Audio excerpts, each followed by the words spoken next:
To younger generations, people who grew up in the 1970s can seem hard to read. They don't overreact, they don't explain everything, they simply adapt. Raised without constant supervision or instant comfort, they learned patience, self-control, and resilience early. Today, we're uncovering the psychology behind growing up in the 1970s and why that mindset still matters today. The rise of the latchkey kids. If you want to understand the psychology of people who grew up in the 1970s, don't start with statistics or theory. Start with a moment. A front door closing behind you, a quiet house, a small metal key warm in your hand, hanging from a string around your neck. For millions of children, that key wasn't just a way inside the house. It was a signal that said, "You're on your own for a while." This experience didn't happen by accident. People who grew up in the 1970s, most often associated with Generation X, were part of a smaller, often overlooked generation, squeezed between the massive baby boomers and the even larger millennials. They grew up during a time when America itself was changing direction. The optimism of the 1960s was fading, trust in institutions was cracking, and families were adjusting to a new economic reality. Adults were focused on survival, careers, and self-fulfillment, and childhood quietly became less supervised. During this period, family life shifted rapidly. Divorce became more common, traditional routines broke down, and more mothers entered the workforce. These changes happened before after-school programs and affordable childcare were widely available. The result was a daily gap, especially in the hours after school, when children returned home to empty houses. This gap gave rise to what became known as the latchkey kids. A latchkey kid was typically between 7 and 13 years old, walking home alone, unlocking the door, and staying inside without adult supervision until a parent came home from work. Some wore their key around their neck. Others hid it in a pocket or knew exactly which flower pot held the spare. Across neighborhoods and social classes, the experience was strikingly similar. The house was quiet. The television became background noise. Responsibility arrived early. This kind of childhood didn't come with instructions. Without adults nearby, latchkey kids learned to solve small problems in real time. They figured out snacks, homework, chores, and household rules on their own. They learned when to answer the phone and when not to. They learned not to open the door. They learned to manage time, boredom, and fear quietly. Over time, the absence of supervision was replaced by something else: confidence in their own ability to cope. Psychologists later described this as resilience built through mastery. These children proved to themselves day after day that they could handle things without constant guidance. That belief didn't fade when they grew up. It became part of their psychology. Many developed what is known as an internal locus of control, the sense that your actions, not luck or authority, shape your life. When something went wrong, their instinct wasn't to complain or wait for rescue. It was to adapt. This mindset followed them into adulthood. People raised this way often became practical, resourceful, and highly independent. They don't like being micromanaged. They trust their own judgment. They're comfortable figuring things out as they go. At the same time, many of them struggle to ask for help because needing help was never part of the original training. Growing up without constant supervision also shaped how they understood risk. Latchkey kids learned to judge danger for themselves. They played outside, explored freely, got hurt sometimes, and learned the difference between what was truly unsafe and what was simply uncomfortable. This created a calibrated sense of risk, an ability to stay calm in uncertain situations instead of panicking. Socially, this independence mattered too. Without adults stepping in to resolve every conflict, they learned how to read body language, sense tension, and handle disagreements face to face. They became students of human behavior early on, learning that what people say and what they mean are not always the same. But this upbringing also carried a quieter emotional cost. For some children, the empty house felt less like freedom and more like loneliness. Some felt invisible. Some learned early that their problems wouldn't always be noticed. That experience produced strength, but it also produced adults who sometimes feel they have to carry everything alone. Over time, many in this generation developed a deep skepticism toward authority and promises. They watched trust break down at home, at work, and in society. Jobs disappeared. Stability felt temporary, so they learned to rely on themselves and to question anyone offering certainty. This skepticism isn't loud. It shows up as dry humor, strong intuition, and a deep respect for authenticity over performance. And yet, despite often being overlooked, this generation became quietly influential. They didn't seek attention. They didn't announce their achievements. They simply worked, adapted, and built. Many became problem solvers, leaders, and entrepreneurs without ever asking for applause. Some call them a dark horse generation, not flashy, but effective. So if you were one of those kids, if you remember that key, that quiet house, that early responsibility, know this: it shaped more than your afternoons. It shaped how you think, how you cope, and how you move through the world. And that story is only just beginning. The power of boredom and patience. One of the biggest differences between people who grew up in the 1970s and those who came later isn't something you can easily see. It's something they learn to live with every single day. A lack of constant stimulation, an analog world where life demanded patience, presence, and the ability to wait. For children of the 1970s, boredom was not treated like a problem. It was normal. When a child said, "I'm bored," parents didn't rush to fix it. There was no screen to hand over, no instant solution waiting in a pocket. More often, the response was simple: go find something to do. And then the adult went back to whatever they were doing. That moment mattered, because being left alone with boredom forced the mind to work. With nothing to distract them, children had to invent their own stimulation. They made up games, wandered neighborhoods, built things out of scraps, took objects apart, or simply sat and thought. Over time, their brains learned how to create instead of consume. Modern psychology now confirms what that generation experienced firsthand. Boredom isn't an emergency, it's a signal. When the brain isn't constantly entertained, it begins to wander, reflect, and connect ideas in new ways. That mental wandering fuels creativity, self-reflection, and problem-solving. Children who regularly experienced boredom learned how to tolerate it and then move through it. This built something crucial: the ability to sit with discomfort without falling apart. Psychologists call this distress tolerance. It's the skill of experiencing frustration, awkwardness, or emotional discomfort without immediately escaping it. For kids in the 1970s, distress tolerance wasn't taught. It was practiced daily. They waited. They endured awkward moments. They sat with feelings that had no immediate outlet. And slowly, they learned that discomfort passes. Waiting was another unavoidable part of life back then. People waited for everything: letters in the mail, phone calls that might not come, long lines at stores, and especially television. If you missed a show, you missed it. If a season ended on a cliffhanger, you waited a full week or sometimes months to find out what happened next. That rhythm shaped the brain. Psychologists refer to this as delayed gratification, the ability to resist immediate pleasure in favor of a future reward.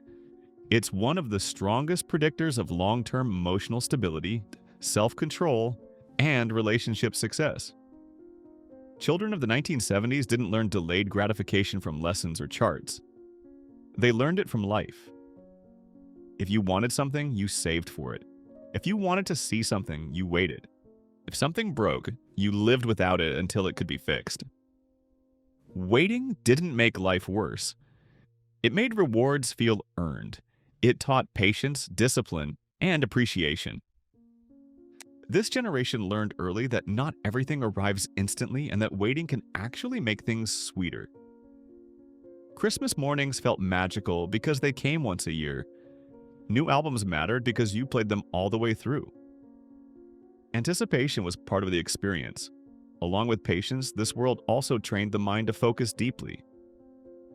Before the internet fractured attention into constant interruptions, people learned how to concentrate for long stretches of time. Children read books for hours.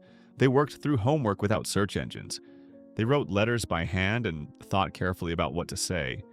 They listened to entire albums from beginning to end, absorbing every song instead of skipping ahead. This repeated focus built what some researchers describe as a kind of cognitive muscle memory. Attention became strong because it was used regularly. The ability to stay with one task, one thought, or one moment became natural. In Buddhist psychology, this state is sometimes called single-pointed attention, a calm, grounded focus that allows the mind to stay present without constant distraction. In today's world of endless notifications, that kind of focus feels rare. But for many who grew up in the 1970s, it once felt normal. Quiet played a major role in this. Not absolute silence, but the absence of constant noise. No alerts filling every pause. No background chatter demanding attention. Quiet moments were common and unremarkable. Children learned how to be alone without fear, how to sit with their thoughts without needing stimulation. That quiet helped build inner stability. It allowed space for reflection, self-awareness, and emotional processing. Many people from this generation learned early that silence wasn't empty, it was grounding, and that lesson stayed with them. This is also why modern life can feel overwhelming to them. The speed, the noise, the constant demand for attention. It's not that they can't adapt, it's that they remember a different pace. They are a bridge generation. They grew up fully in a physical world, then adapted to the rise of technology. They were the first kids to encounter personal computers at home and in schools. They experienced early video games, floppy disks, and slow-loading software. They were also the first generation shaped by MTV and modern digital entertainment. But even with new technology, waiting remained part of the experience. Programs took time to load. Media was limited, access was not instant. Technology expanded options without eliminating patience. That contrast mattered. It taught them how to use tools without becoming dependent on them. Technology became something to engage with, not something that replaced inner life. As adults, many from this generation carry a rare ability into a fast-moving world. They can sit still without reaching for a phone. They can wait without panicking. They can focus without constant stimulation. They know that boredom isn't dangerous and that silence can be productive. They learned how to slow down before the world sped up. And that skill, quietly built in an analog childhood, may be one of the most valuable psychological strengths they carry today. If you grew up in the 1970s, what's one habit or mindset from that time you still carry with you today? Emotional resilience and pragmatism. The emotional world of people who grew up in the 1970s was shaped less by comfort and more by necessity.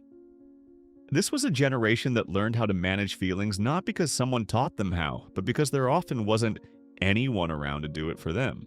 They grew up during a deeply disillusioned time in America. After Watergate, Vietnam, and ongoing economic uncertainty, the country lost much of its innocence. Big social movements faded, faith in leaders weakened, and many adults were busy trying to rebuild their own sense of control in a world that no longer felt stable. This era became known as the Me Decade. Adults were encouraged to look inward, to focus on personal fulfillment, self-discovery, and survival. And while parents were navigating their own struggles, children quietly learned something important. Emotional stability was something you had to build for yourself. For kids growing up in the 1970s, there was no instant reassurance. No texting a friend when something felt wrong. No social media validation. Even calling someone wasn't always an option. The phone might be busy, or it might be off limits. So when strong emotions showed up, they had to be handled alone. Anger, embarrassment, fear, disappointment. These feelings didn't disappear just because no one was watching. Instead, children learned to sit with them. They learned that emotions rise, peak, and eventually pass. Over time, this created a powerful skill: emotional self-regulation. Psychologists describe this ability as distress tolerance, the capacity to experience emotional discomfort without collapsing or panicking. For this generation, distress tolerance wasn't a coping strategy learned later in life. It was trained early through repetition. If something went wrong at school, there wasn't always a parent stepping in to negotiate. If you failed a test, missed a team, or embarrassed yourself in front of friends, there was no safety net waiting to soften the blow. You felt the disappointment fully and then you moved on. This didn't make them emotionless, it made them grounded. They learned that emotions are temporary visitors, not permanent identities. Feeling bad didn't mean being bad. Failure wasn't a label, it was feedback. That distinction shaped how they approached life. As adults, many from this generation are noticeably pragmatic. They don't dramatize problems unnecessarily, they separate feelings from decisions. When something breaks, they fix it. When plans fall apart, they adjust. When life becomes uncomfortable, they endure. This pragmatism often gets misunderstood. To younger generations, they can seem distant, blunt, or even cold. But underneath that exterior is emotional strength built through years of managing feelings without constant reassurance. Another defining feature of this generation is how they learn to handle conflict. Without the option to hide behind screens, disagreements had to be resolved face-to-face. Arguments happened in real time. Awkwardness couldn't be muted. If you wanted peace, you had to work through tension directly. This built emotional courage. They learned how to confront issues instead of avoiding them. They learned how to read body language, sense shifts in tone, and recognize when something was wrong even if it wasn't being said out loud. Over time, they became highly attuned to human behavior. They trust actions more than words, consistency more than charm, and authenticity more than performance. Growing up in a skeptical, less protected world also shaped how they view authority. Many watched institutions fail to protect people. Promises were broken, jobs disappeared, security felt conditional. So they learned to question power not loudly, but instinctively. They don't automatically trust titles, trends, or slogans. They value competence over comfort, results over appearances. Doing the work over talking about the work. This mindset also shaped how they dealt with failure. When things didn't go their way, there were no participation trophies, no committees of adults stepping in to cushion the blow. Failure hurt, but it also taught. They learned to ask a simple question: what do I do differently next time? That question became a habit, and that habit built resilience through mastery, the confidence that comes from surviving mistakes and learning from them. Of course, this way of growing up had its costs. Some carried emotional weight they never fully unpacked. Some learned to suppress feelings too well. Some struggle to ask for support even now because they learned early that support wasn't guaranteed. But even those struggles came from the same source: learning to stand on your own feet in an unpredictable world. This generation was trained quietly and consistently to stay steady under pressure, to hold emotions without being ruled by them, to keep moving forward when things were unclear. In a time when many people feel overwhelmed by uncertainty, that ability stands out. They don't need everything explained. They don't need constant reassurance. They don't need instant validation. They learned how to recover without an audience. And that emotional grounding built the hard way, maybe one of the most valuable strengths they carry into the modern world. When life feels overwhelming today, do you find yourself slowing down the way you did back then, or pushing through out of habit? The bridge generation. People who grew up in the 1970s occupy a rare psychological position. They are a bridge generation standing between two worlds that could not be more different. One foot is firmly planted in the analog past, the other carefully stepping into the digital present. They remember life before constant connectivity, before endless notifications, and before comparison became automatic. And they also lived through the moment when everything began to change. They remember a time when life was physical and immediate. You had to show up in person. You had to look people in the eye. Information wasn't always available, and answers didn't arrive instantly. If you wanted to learn something, you asked someone, read a book, or figured it out yourself. Memory mattered. Presence mattered. Silence wasn't uncomfortable, it was normal. Then, gradually, the world shifted. They watched personal computers enter homes and classrooms. They learned to work with floppy disks, early software, and machines that took their time to respond. They grew up with video games that required patience, with music videos on MTV that felt revolutionary, and with technology that expanded possibilities without taking over daily life. They were curious but not consumed. What makes this generation different is the order of that experience. They didn't grow up inside technology, they grew up before it and adapted later. That sequence shaped their psychology in a lasting way. Their sense of identity wasn't formed online. It wasn't built through likes, profiles, or constant comparison. It was shaped through real-world experiences, friendships, boredom, mistakes, arguments, and long stretches of time spent alone with their thoughts. As technology accelerated, they learned how to adjust without surrendering themselves to it. They used new tools, but they didn't expect those tools to replace their inner life. Technology became something to engage with, not something to live inside. This created a quiet tension within them. On one hand, they value simplicity, depth, and privacy. On the other, they feel the pressure to keep up to learn new systems, adapt to changing expectations, and stay relevant in a world that moves faster every year. Many carry both instincts at once, a desire to slow down and a responsibility to adapt. That tension shapes how they move through the modern world. They tend to be skeptical of hype. They don't trust trends easily.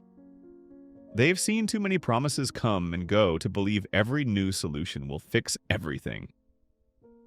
Authenticity matters deeply to them, not as a slogan, but as a filter. They respect what feels real, useful, and earned. This skepticism didn't come from nowhere. They grew up during an era marked by political scandals, economic uncertainty, and cultural disillusionment. They learned early that institutions could fail and that stability wasn't guaranteed.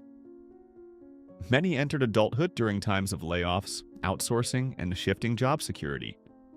The idea of a lifetime career slowly faded, replaced by the need to adapt. And adapt they did. They learned to reinvent themselves quietly, to change roles, learn new skills, and solve problems without waiting for permission. Their flexibility doesn't announce itself. It shows up in persistence, in competence, and in the ability to keep moving forward when plans fall apart. This is why they're often described as quiet builders. They don't seek attention. They don't broadcast every achievement. They work, adjust, and improve things behind the scenes.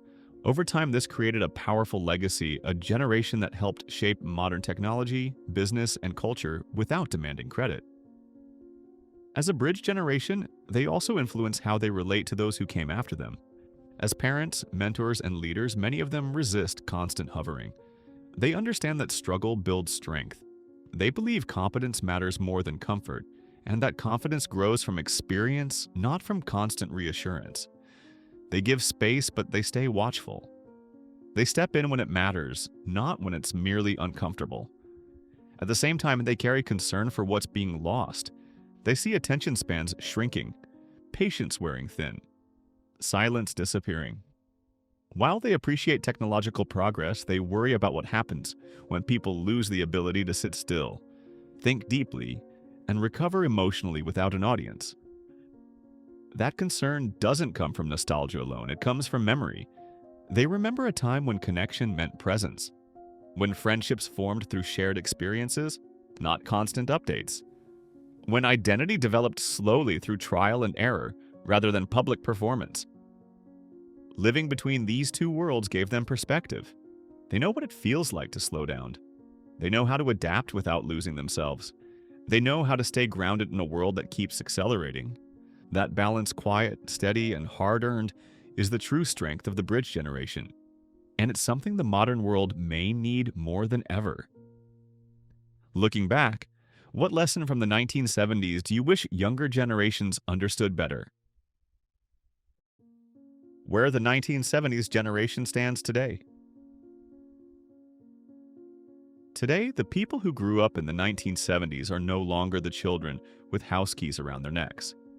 They are adults carrying responsibility quietly, often without asking for recognition. Many are in the middle of life, balancing demanding careers, caring for aging parents, supporting adult children, and trying to remain steady in a world that rarely slows down. They live in an era defined by speed. Technology never pauses. Expectations change overnight. News, opinions, and pressure arrive constantly. For a generation shaped by patience, waiting, and deep focus, this pace can feel overwhelming at times. Not because they cannot adapt, but because they remember a different rhythm, one that allowed space to think, breathe, and reflect. And yet, they adapt again. Not loudly, not eagerly, but effectively. They learn new systems because they must, not because they enjoy chasing every trend. They use technology as a tool rather than an identity.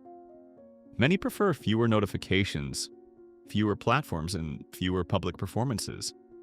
Privacy matters to them. Substance matters more than visibility. Emotionally, this generation often carries a quiet weight. Years of self-reliance taught them to manage life on their own, and that strength remains. But it can also make rest difficult. Asking for help does not come naturally. They are used to being the ones who solve problems, who keep moving forward, who handle what needs to be handled without complaint. They were trained to endure. At the same time, they bring something rare into today's world. They know how to pause without panic. They can sit with uncertainty without immediately needing answers. They understand that not every problem requires instant action or public reaction. In the workplace, they often serve as stabilizers. When plans fall apart, they stay calm. When pressure rises, they focus on what actually matters. They value competence over attention and results over appearances. Their influence is steady, even when it is not visible. Within families, they are often the grounding presence. The ones who listen carefully. The ones others turn to when life feels uncertain. They may not always express emotion openly, but their loyalty is deep and consistent. Their support shows up in actions rather than words. This generation also carries perspective. They have seen cycles repeat, economic booms and crashes, cultural trends rise and fall, promises made and broken. Because of this, they are less easily impressed by hype and less shaken by chaos. They understand that most things pass and that resilience matters more than speed. They are not chasing the past. They are grounded by it. The people who grew up in the 1970s do not demand recognition. They do not ask to be understood. Yet their influence is everywhere in how workplaces function, how families hold together. You see that generation differently. Please share your thoughts in the comments. And if you enjoy exploring the psychology behind our past, don't forget to subscribe. We'll see you in the next journey back.